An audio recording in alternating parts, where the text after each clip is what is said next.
اسلام آباد کی انسداد دہشت گردی عدالت نے بانی پی ٹی آئی کی بہنوں علیمہ خان اور عظمیٰ خان کے مزید جسمانی ریمانڈ کی سزا پر فیصلہ محفوظ کر لیا۔ مزید جانتے ہیں ڈان نیوز کے نمائندے طاہر نصیر سے۔ طاہر بتائے گا محفوظ فیصلہ کب سنایا جائے گا؟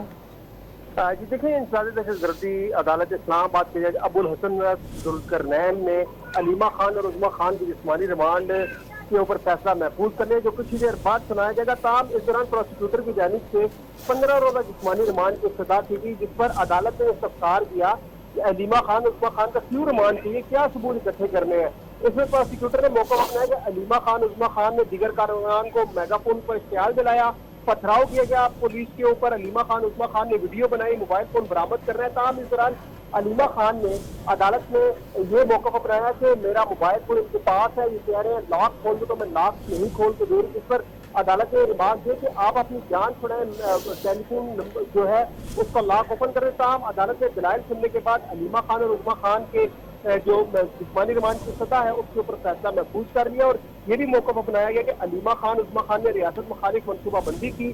علیمہ خان عظمیٰ خان سے پوچھنا ہے بارودی مواد کہاں رکھا ہے، کس کی مالی مدد آپ کو حاصل ہے۔ متعدد پولیس اہلکار زخمی ہوئے، ریاست مخالف منصوبہ بندی کی گئی۔ جو وکلا تھے انہوں نے یہ موقف اپنایا کہ صرف سیاسی انتقام کا نشانہ بنایا جا رہا ہے۔ دونوں بہنیں عمر رسیدہ ہیں، بانی پی ٹی آئی خود جیل میں ہیں، ان کی جو اہلیہ ہے وہ بھی جیل میں، پورا گھرانہ اس وقت جو ہے وہ جیل میں تھا۔ عدالت نے دلائل سننے کے بعد فیصلہ محفوظ کر لیا، جو کچھ فیصلہ محفوظ کر لیا ہے۔ طاہر نصیر، بہت شکریہ آپ کا۔